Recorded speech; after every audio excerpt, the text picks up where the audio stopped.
भज मन गोविंदा गोविंदा गोपाला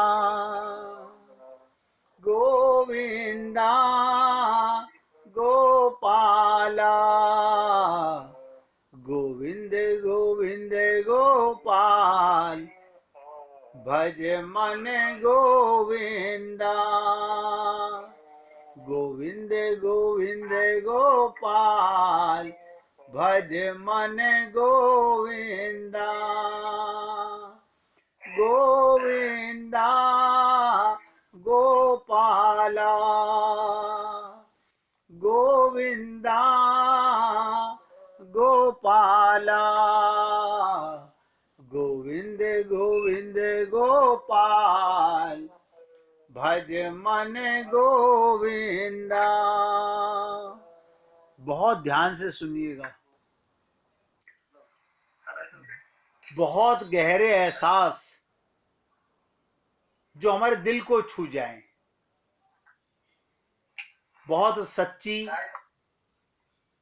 देखिएगा, महाभारत सबने सुना, लेकिन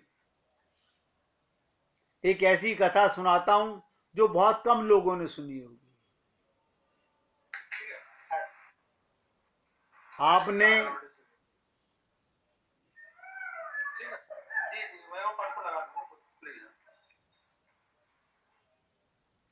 नाम सुना होगा जन्मेजय। अगर आप एक दिन में सारे कर देते सारे का सब जन्मेजय, ये कौन थे जन्मेजय? किसी को याद हो जन्मेजय कौन है? आपने अर्जुन का पुत्र सुना अभिमन्यु, अभिमन्यु का पुत्र सुना परीक्षित, परीक्षित का पुत्र था जन्मेजय।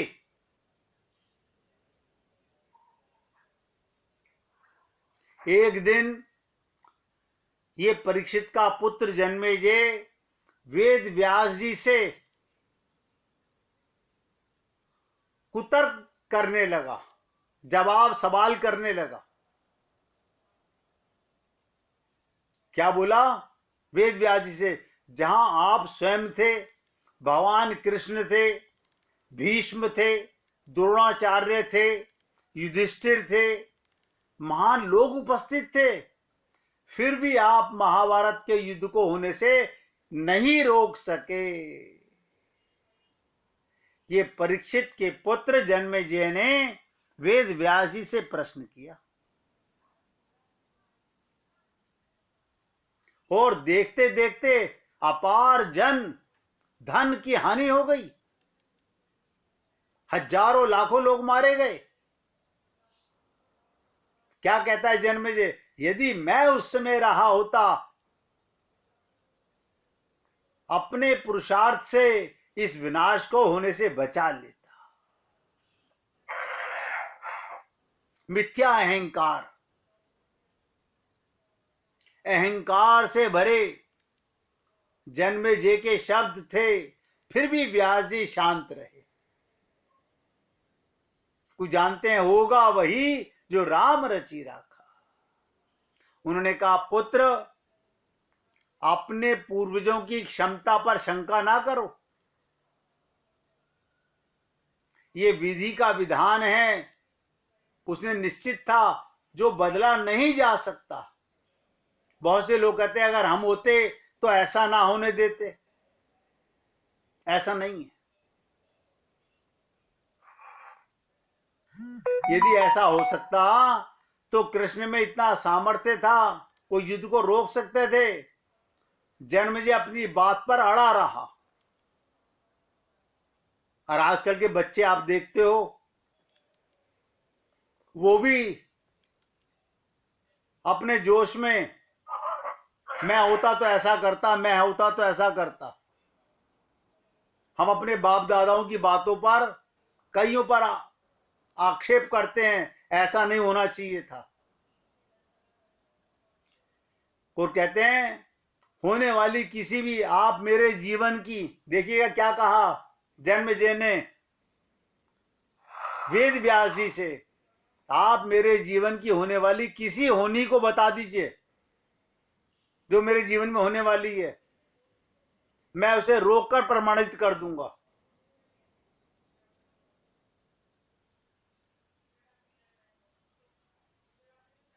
कि विधि का विधान निश्चित नहीं होता। देखिएगा, कहां वेद व्यास भगवान के अवतार और कहां परीक्षित का पुत्र जन्मेजय। व्यास जी ने कहा, पुत्र यदि तू यही चाहता है तो सुन। क्यों? वो पारदर्शी थे, भगवान के अवतार हैं, उन्हें सब कुछ नजर आता था। उन्होंने कहा 3 साल बाद तू काले घोड़े पर शिकार करने जाएगा। 3 साल बाद दक्षिण दिशा में एक समंदर तट पर पहुंचेगा, वहां एक सुंदर स्त्री मिलेगी तेरे को, तू उसे महलों में लाएगा, उससे विवाह करेगा, उसके कहने पर यज्ञ करेगा। उस यज्ञ में युवा ब्राह्मण आएंगे, वहां एक घटना घटित होगी और रानी के कहने पर तू उन सब ब्राह्मणों को प्राण दंड देगा। इससे तुझे ब्रह्म हत्या का पाप लगेगा। आने वाले 3 साल के बाद ये घटना होगी, जिसे तू क्या होगा, जब तू ब्राह्मणों को मृत्यु दंड देगा, उनके श्राप से तुझे कुष्ठ रोग होगा एवं तेरी मृत्यु का कारण वही बनेगा। इस घटनाक्रम को रोक सके तो रोक ले। ध्यान दीजिएगा, वेद व्यास जी की बात सुनकर उसने शिकार पर जाना छोड़ दिया। उसने कहा मैं शिकार पर जाऊंगा ही नहीं। परंतु जब होनी का समय आया तो इसे शिकार पर जाने की बलवत्ती इच्छा हुई। सोचने लगा, वेद व्यास जी ने कहा था काला घोड़ा के ऊपर बैठ के जाएगा, मैं काले घोड़े पर नहीं जाऊंगा। उस दिन उसे अस्तबल में काला घोड़ा ही मिला। सोचा, उन्होंने कहा था दक्षिण दिशा में नहीं जाना है, मैं उधर नहीं जाऊंगा। दौड़ते दौड़ते घोड़ा अपने आप दक्षिण दिशा की ओर मुड़ गया। समुद्र तट पर पहुंचा और वहां एक सुंदर स्त्री दिखी और उसे देखकर यही जन्मेजय मोहित हो गया। सोचा इससे शादी नहीं करूंगा, मैं शादी करूंगा तो पाप होगा ना, मैं शादी नहीं करूंगा। परंतु उसे महलों में लाकर उसके प्यार में पड़कर उसने विवाह भी किया। इस स्त्री के पुत्र ना होने पर रानी के कहने पर पुत्र प्राप्ति हेतु यज्ञ किया गया।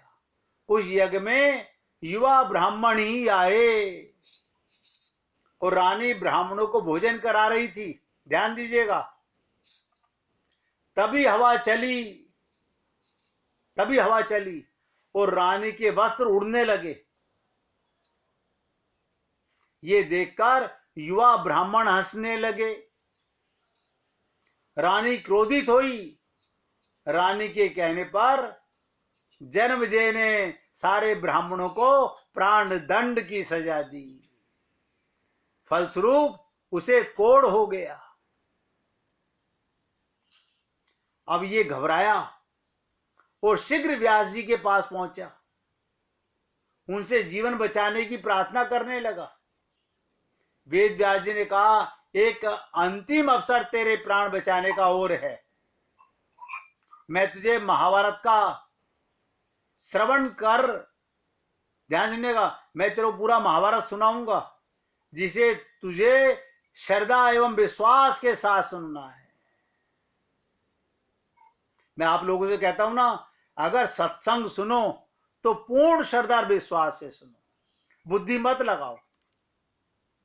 यही वेद व्यास जी ने कहा जन्मेजय से, इससे तेरा कोढ़ मिटता जाएगा अगर तूने पूर्ण श्रद्धा और पूर्ण विश्वास से सुना। इस कथा के माध्यम से समझते जाइएगा, अगर हम सत्संग में बुद्धि लगाते हैं तो हम बहुत बड़ा पाप करते हैं। और तेरा कोढ़ मिटता जाएगा।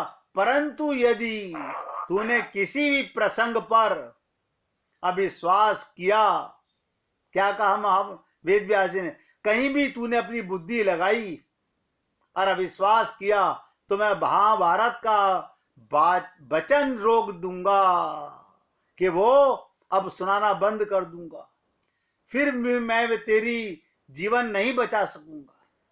याद रखना, अब तेरे पास एक अंतिम अवसर है। जन्मेजय श्रद्धा विश्वास से श्रवण करने लगा। एक कथा आई, उसमें भीम के बल का प्रसंग आया, जिसके अंदर उसने हाथी की सूंड पकड़कर भीम ने उसे अंतरिक्ष में उछाला और बताया वो आज भी अंतरिक्ष में घूम रहा है। ध्यान दीजिएगा, वेद व्यास ने कहा भीम ने जिस हाथी को उछाला वो हाथी अंतरिक्ष में घूम रहा है। जन्मेजय अपने को रोक नहीं पाया, बोला असंभव, ये कैसे हो सकता है। बुद्धि लगाई, व्यास जी ने महाभारत सुनाना रोक दिया। व्यास जी ने कहा पुत्र, मैंने तुझे कितना समझाया, परंतु अपना स्वभाव नियंत्रित नहीं कर पाया। हम लोगों की आदत होती है बुद्धि लगाने की, क्योंकि हमने संसार में जो भी कुछ जाना है पाया है बुद्धि से जाना है। और हर संत महात्मा एक ही बात बोलता है, ये बुद्धि का विषय नहीं है, ये पूर्ण श्रद्धा और विश्वास का विषय है।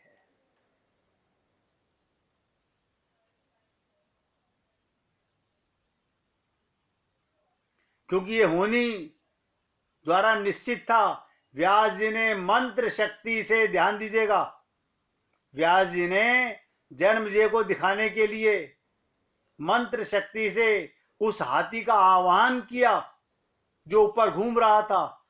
हाथी पृथ्वी की आकर्षण शक्ति में आकर नीचे गिरा और व्यास जी ने कहा यह मेरी बात का प्रमाण है।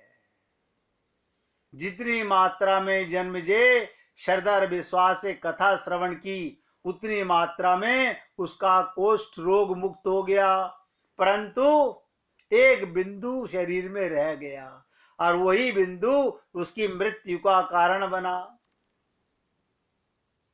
ये आपको सत्य घटना सुना रहा हूं महाभारत की।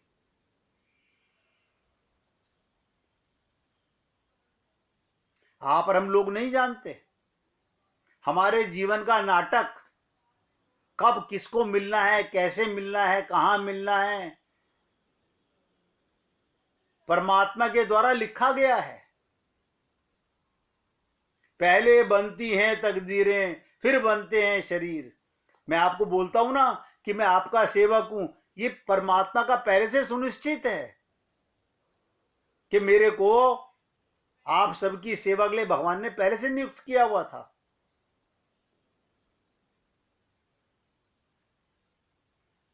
होता वही है जो वो चाहता है। इसलिए कहा गया कर्म हमारे हाथ, फल विधि हाथ भगवान के हाथ में है। गीता के 11वें अध्याय का 33वें श्लोक में ध्यान से सुनिएगा।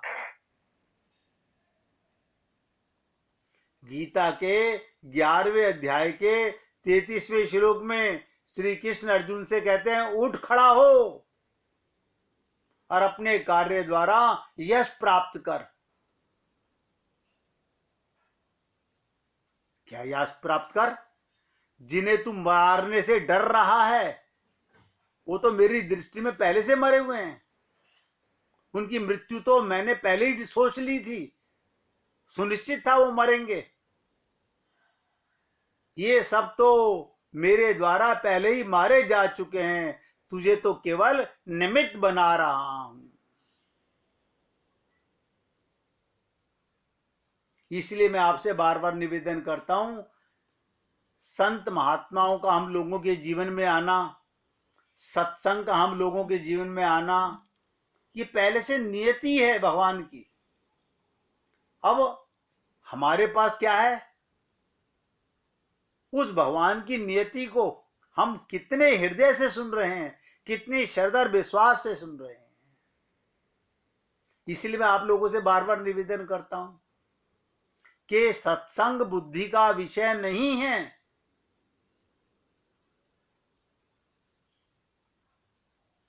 ये श्रद्धा और विश्वास का विषय है।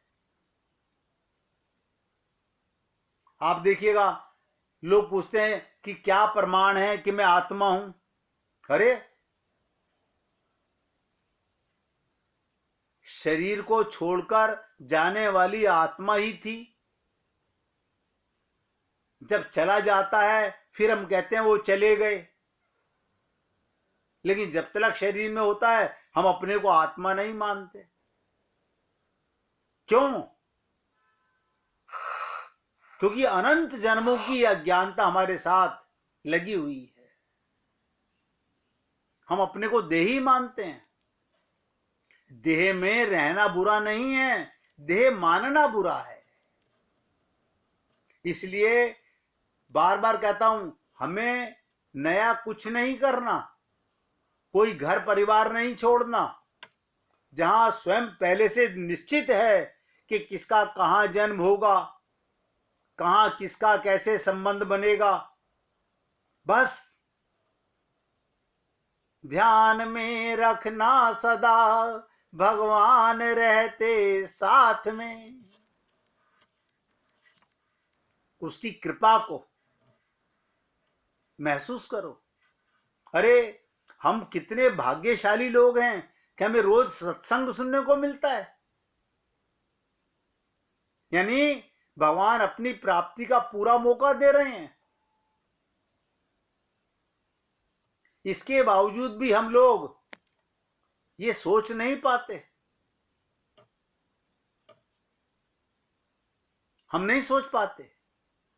हम, ध्यान से सुनिएगा, बुरा मत मानिएगा, हम लोगों में ही, हम लोग सत्संग से ज्यादा आज भी परमात्मा से ज्यादा शरीर को, और सत्संग से ज्यादा भगवान के काम से ज्यादा अपने मन के कामों को ज्यादा अच्छा मानते हैं। अभी हमारा संकल्प पक्का नहीं कर सके हम लोग।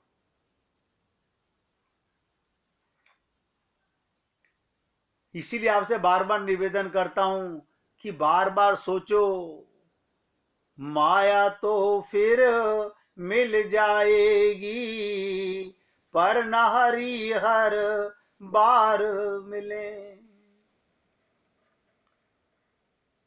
आपने नाम सुना होगा, एक भक्ति मती सहजोबाई, एक भक्ता हुई है सहजोबाई। वो कवि चरणदास जी की शिष्या थी। दिल्ली के अंदर ही इनके पिता का नाम हरि प्रसाद और माता का नाम अनुपी देवी था। 11वें वर्ष की आयु में सहजोबाई के विवाह के समय एक दुर्घटना में उसके बर का देहांत हो गया। उसके बाद उन्होंने संत चरणदास का शिष्य होना स्वीकार कर लिया और आजीवन अपने गुरु के चरणों में रही। सहजोबाई चरणदास की प्रथम शिष्या थी। इन्होंने अपने गुरु से ज्ञान, भक्ति और योगी की विद्या प्राप्त की। कवि की शिष्या थी तो कवि भी बनी, कवित्री बनी, और अपने गुरु के साहित्य का, 1 मिनट रुकिएगा भैया जरा,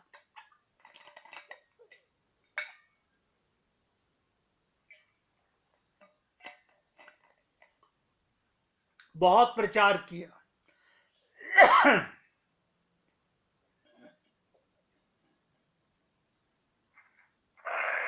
सहजोबाई की रचनाओं में सबसे बड़ी चीज गुरु भक्ति और संसार की ओर से पूर्ण विरक्ति। दोनों शब्द नोट कीजिएगा, प्रगाढ़ गुरु भक्ति और संसार की पूर्ण विरक्ति, और मानव जीवन प्रेम सगुण निर्गुण भक्ति। सहजोबाई ऐसी शिष्या हुई, भगवान से ज्यादा श्रेष्ठ गुरु को माना। उसने भगवान से ज्यादा गुरु को माना। और ये जो लाइन मैं आपको सुनाने जा रहा हूं, ये सहजोबाई की है कि राम तजू मैं गुरु न विसारूं। ये सहजोबाई की बता रहा हूं कि राम तजू मैं गुरु न विसारूं, गुरु के सम हरि को न निहारूं। और हरि ने जन्म दियो जग माही, गुरु ने आवागमन छुड़ाई। और आप पर हम लोग खूब गाते हैं कि गुरु गोविंदो खड़े काके लागऊ पाए, बलिहारी जिन आपने गोविंदियो मिलाए।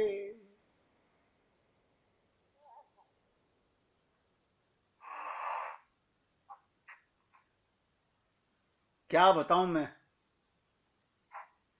उसके सहजोबाई के कैसे कैसे शब्द हैं।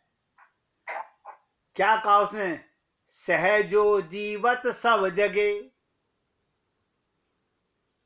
सहजो कहती है जीवत सब सगे, मुए निकट नहीं जाए। मरने के बाद कोई पास नहीं जाता। अब रोवे स्वार्थ आपने, ये सब जो रोने वाले रिश्तेदार अपने स्वार्थ को रोते हैं। रोवे स्वार्थ आपने, सुपने देख डराए। वही सपने में दिखाई दे जाए, घर में खड़ा दिख जाए तो डर लगता है।